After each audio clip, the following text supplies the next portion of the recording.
Presten mucha atención a esta imagen granulada. A la izquierda, tenemos a Elena Vargas, 29 años, fisioterapeuta pediátrica. Una mujer que dedicaba su vida a ayudar a niños a caminar de nuevo. A la derecha, cruzando la puerta de la misma tienda de conveniencia, está Lucas Thorne, 48 años, un respetado arquitecto y pilar de la comunidad local. Son las 23:14 de la noche del 12 de noviembre. Afuera, una tormenta histórica golpea la ciudad de Seattle. Elena compra una botella de agua y sonríe al cajero. Lucas compra cigarrillos y mira su reloj. No intercambian ni una sola palabra. No se miran, parece una coincidencia irrelevante en una noche lluviosa. Pero no lo es. Porque exactamente 45 minutos después de que esta cámara dejara de grabar, Elena Vargas dejaría de existir para el mundo. Y esa sonrisa amable se convertiría en el último rastro de humanidad que veríamos antes de descender al infierno. Para entender la oscuridad que estaba a punto de devorar esta historia, primero debemos entender la luz que se apagó. Elena Vargas no era simplemente una habitante más de Seattle. Era, en palabras de sus propios pacientes, un milagro con bata blanca. Hija de inmigrantes que trabajaron 3 turnos para pagar su educación, Elena entendía el valor del sacrificio. Trabajaba en el Hospital Infantil de Seattle, especializándose en rehabilitación motora. Sus colegas la describían como una fuerza de la naturaleza. Elena no caminaba por los pasillos, recordaría más tarde su supervisora, la doctora Aris. Ella flotaba, siempre con prisa por llegar al siguiente niño, siempre tarareando canciones pop desafinadas para hacer reír a sus pacientes. Su apartamento en el distrito de Queen era un reflejo de su personalidad, organizado, lleno de plantas que rescataba de la basura y con las paredes cubiertas de fotos de sus sobrinos. Elena tenía planes. Grandes planes. Ese mismo mes, había pagado el depósito para un viaje de voluntariado a Perú. Estaba en el mejor momento de su vida. Soltera por elección tras una ruptura amistosa hacía un año, disfrutaba de su independencia y de sus caminatas de fin de semana en el Monte Rainier, pero el 12 de noviembre no era un día para caminar. Era una noche de furia atmosférica. Los registros meteorológicos indican que fue la tormenta más violenta de la década. Vientos de 80 kilómetros por hora azotaban los pinos del noroeste. La alarma comienza a sonar a la mañana siguiente, el 13 de noviembre. A las 7:45 am, Elena Vargas, la mujer que nunca había llegado tarde en 5 años de carrera, no aparece en su turno. A las 8, su teléfono da directamente al buzón de voz.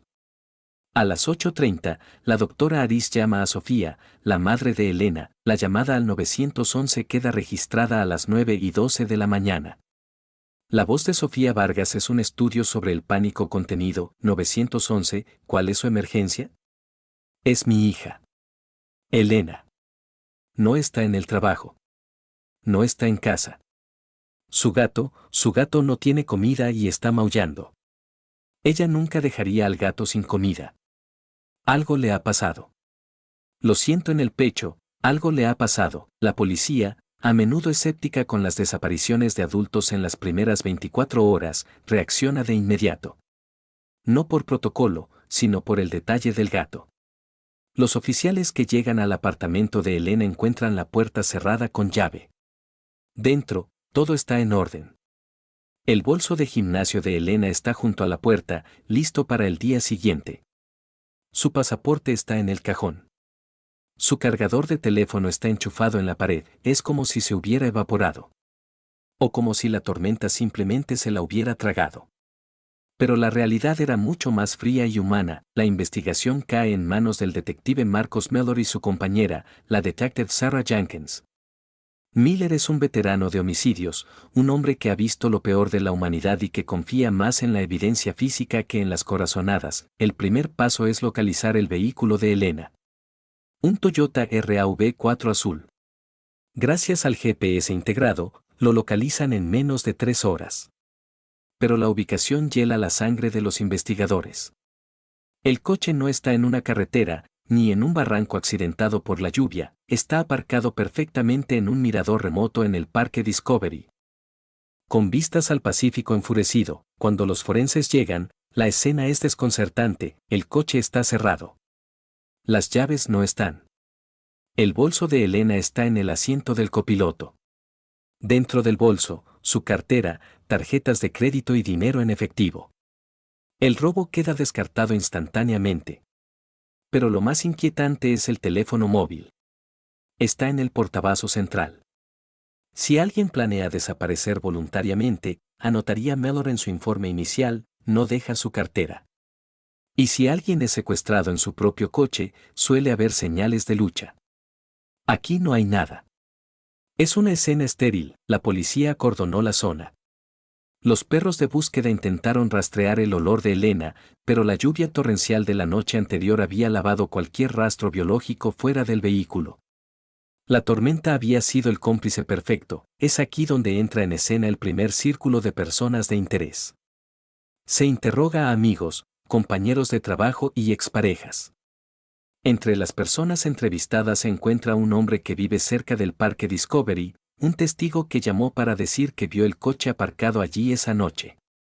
Ese hombre es Lucas Thorne. Lucas recibe a los detectives en su impresionante casa de cristal y madera, una obra maestra arquitectónica que él mismo diseñó. Les ofrece café. Se muestra preocupado, cooperativo. Salí a pasear a mi perro, un pastor alemán, a eso de las 11:30, explica Lucas con calma, ajustándose sus gafas de diseño. Vi el coche azul. Me pareció extraño con este clima, pero pensé que eran adolescentes buscando privacidad. No vi a nadie dentro ni fuera. Ojalá hubiera mirado mejor. Tengo una hija de la edad de Elena, esto es terrible. Los detectives verifican sus antecedentes. Lucas Thorne, arquitecto premiado, viudo desde hace 5 años, sin antecedentes penales, voluntario en la biblioteca local. Un ciudadano modelo. Su coartada parece sólida. Estaba en casa trabajando en unos planos, salió a pasear al perro, volvió y se conectó a una videoconferencia con un cliente en Tokio a las 1 de la mañana. Los registros digitales confirman la llamada. Lucas Thorne es tachado de la lista de sospechosos.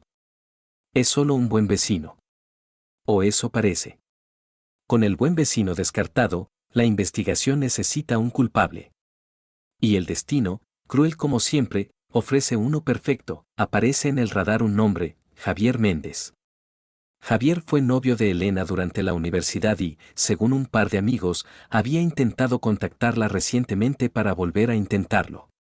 Elena lo había bloqueado en redes sociales 2 semanas antes de desaparecer. Javier no es un arquitecto rico. Es un mecánico con antecedentes por peleas en bares y una orden de alejamiento de una novia anterior en 2018. Cuando la policía va a buscarlo, Javier no está en su casa. Su compañero de piso dice que Javier salió de la ciudad a toda prisa la mañana del 13 de noviembre, es la pista que todos esperaban. Los medios de comunicación, hambrientos de noticias, se lanzan sobre la historia del exnovio obsesivo. La foto de Javier está en todos los telediarios. La familia de Elena se aferra a esta teoría, si Javier la tiene, quizás ella esté viva. Quizás es un secuestro pasional y no un asesinato. Durante 3 semanas, la policía de Seattle dedica el 80% de sus recursos a cazar a Javier Méndez. Rastrean sus tarjetas, vigilan a su familia. Finalmente, lo encuentran en un motel barato en Oregón. Un equipo SWAT derriba la puerta. Javier está aterrorizado, escondido en el baño. Pero en la sala de interrogatorios, la historia se desmorona. Javier no huyó porque matara a Elena. Huyó porque tenía una orden de arresto pendiente por impago de multas de tráfico y pensó que la policía venía por eso. Su coartada para la noche del 12 de noviembre es vergonzosa pero sólida. Estaba pasando la noche con la esposa de su jefe. La mujer, avergonzada, confirma la historia y aporta mensajes de texto y geolocalización que sitúan a Javier a 30 kilómetros del Parque Discovery en el momento de la desaparición. Javier es inocente, la investigación vuelve al punto cero, el tiempo pasa. Las semanas se convierten en meses. Los carteles de Se busca con la cara sonriente de Elena comienzan a despegarse por la lluvia y el viento. La ciudad sigue adelante. La familia Vargas entra en esa fase de dolor sordo y constante, donde la esperanza duele más que la resignación. Aparecen otras pistas falsas, un avistamiento en Canadá que resulta ser una chica parecida. Un asesino en serie arrestado en el estado vecino que confiesa crímenes que no cometió para ganar notoriedad. Cada pista es una montaña rusa emocional que termina en una caída libre hacia el vacío. Han pasado 6 meses. El caso de Elena Vargas está oficialmente inactivo. El escritorio del Detective Mellor está lleno de nuevos expedientes, nuevos cuerpos, nuevas tragedias. Pero hay una foto que no guarda en el archivo. La foto del coche de Elena en el parque. Hay algo que no le deja dormir.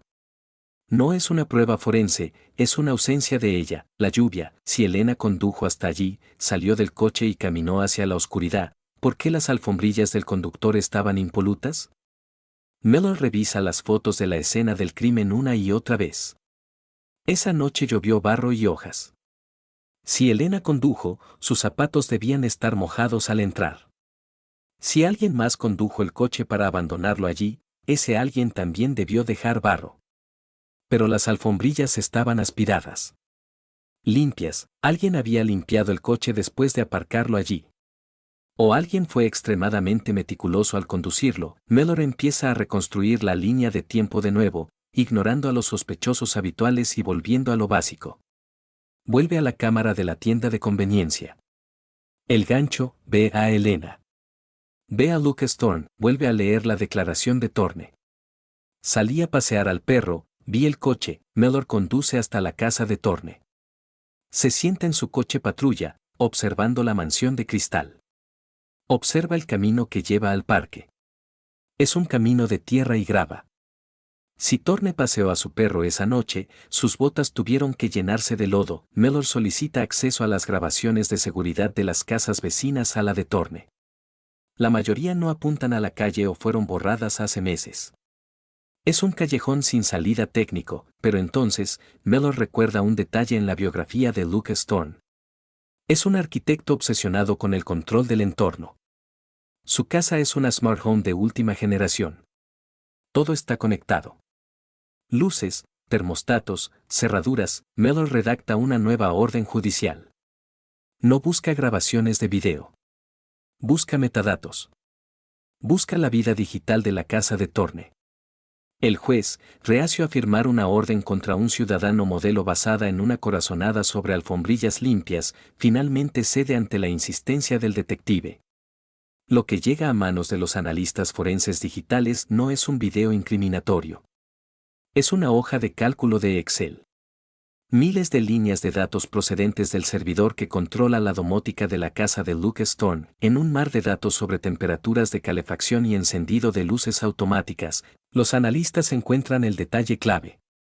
El ancla que hundirá al arquitecto de mentiras. Es el registro del refrigerador inteligente. La nevera de Lucas Thorne, un modelo industrial de alta gama, registra cada vez que se abre la puerta y cada vez que se dispensa agua o hielo, enviando diagnósticos al servidor para mantenimiento. La coartada de Lucas era: llegué a casa a las 23:45, trabajé en mi despacho hasta las 1 de la mañana para la videollamada. Los datos del refrigerador cuentan una historia diferente.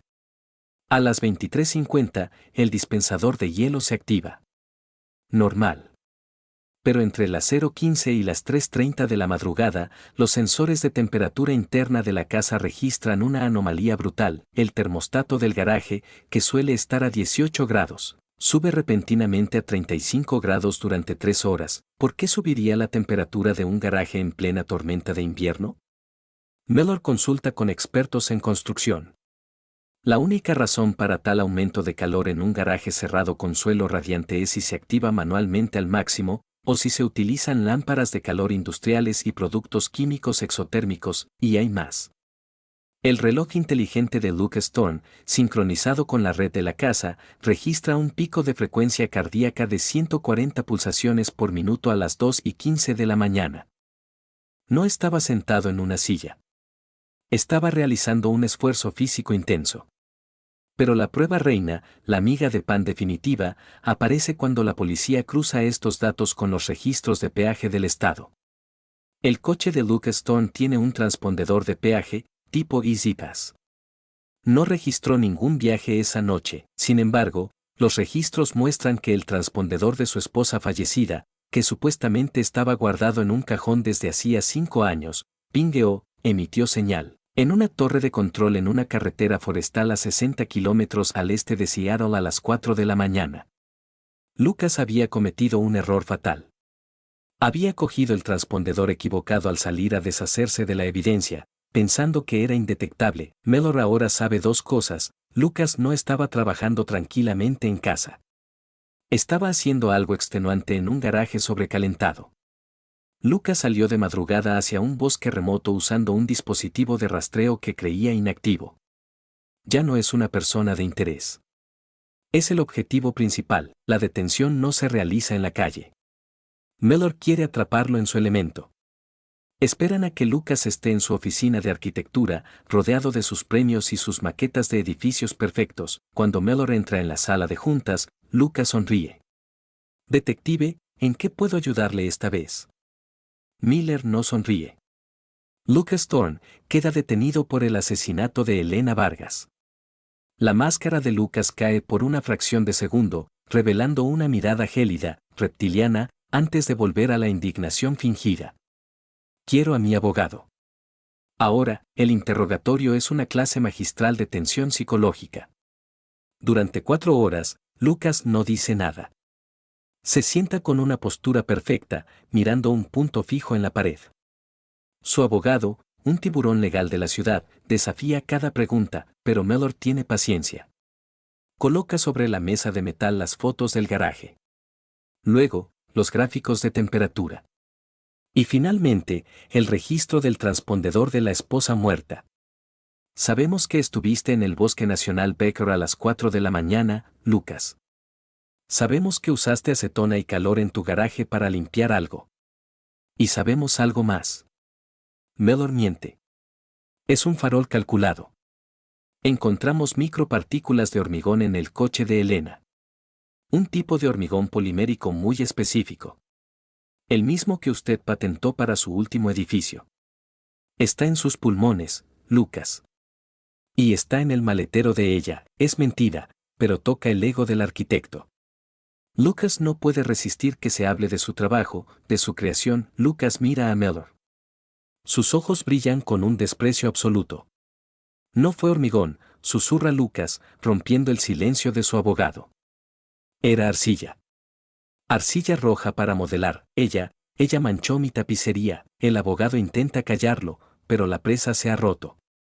Lucas Thorne no confiesa porque sienta culpa. Confiesa porque quiere corregir al detective. Quiere demostrar que es más listo. Relata los hechos con una frialdad que provoca náuseas a los veteranos policías que escuchan tras el espejo. La vio en la tienda. La siguió. No fue planeado, fue un impulso. Un defecto de diseño en su cerebro, como él lo llama. Simuló un accidente con su coche en la carretera bajo la lluvia. Cuando Elena bajó para ayudar, la golpeó, la llevó a su garaje. Lo que sucedió allí durante esas 3 horas de calor intenso es demasiado gráfico para detallarlo, pero confirma la naturaleza sádica y controladora de Thorne. Él no veía a Elena como una persona, sino como un objeto que debía ser desensamblado. Luego, limpió el coche de ella con un detallado obsesivo, condujo hasta el parque, caminó de vuelta a casa bajo la lluvia, lo que explica por qué no dejó huellas de barro dentro del coche de ella, se las quitó antes, y luego llevó el cuerpo de Elena al bosque en su propio coche, cometiendo el error del transpondedor. Gracias a su confesión, impulsada por la arrogancia, indica dónde enterró a Elena. El juicio de Lucas Thorne fue el evento más mediático en la historia reciente de Seattle. La fiscalía no pidió la pena de muerte, sino algo que para un hombre como Thorne era peor: la irrelevancia y el olvido. La evidencia del refrigerador inteligente y el transpondedor fue irrefutable. El jurado tardó menos de 2 horas en deliberar. Veredicto: culpable de asesinato en primer grado con agravantes de crueldad extrema. Sentencia: cadena perpetua sin posibilidad de libertad condicional. Cuando el juez le preguntó si tenía algo que decir, Lucas Thorne se puso de pie, se ajustó el traje, que ya le quedaba grande tras meses en prisión, y dijo la frase que perseguiría a la sala para siempre: ustedes ven una tragedia. Yo solo veo una estructura que colapsó. La entropía es inevitable. Yo solo aceleré el proceso. Nunca mostró remordimiento. Murió socialmente ese día, encerrado en una celda de hormigón gris, sin diseño, sin belleza, sin control, pero la historia no termina con el monstruo. Termina con la luz, el cuerpo de Elena fue recuperado y devuelto a su familia. Su funeral no fue un evento de luto, sino una celebración de color. Cientos de niños, sus antiguos pacientes, asistieron en sillas de ruedas y con muletas, llenando la iglesia de globos blancos. Sofía, la madre de Elena, canalizó su dolor en acción. Fundó Los Pasos de Elena, una organización sin fines de lucro que proporciona terapia física gratuita a niños de familias sin seguro médico. También impulsó una legislación estatal que obliga a la policía a procesar los datos de dispositivos inteligentes, Internet de las Cosas, en las primeras 48 horas de una desaparición de alto riesgo, una ley conocida informalmente como la Ley del Rastro Digital. Elena Vargas fue arrebatada del mundo por un hombre que creía ser un dios del control. Pero al final, fue la tecnología mundana, una nevera, un peaje, un reloj, y la tenacidad de un detective que se negó a olvidar, lo que demostró que ningún crimen es perfecto. La tormenta pudo ocultar los gritos esa noche, pero no pudo silenciar la verdad para siempre.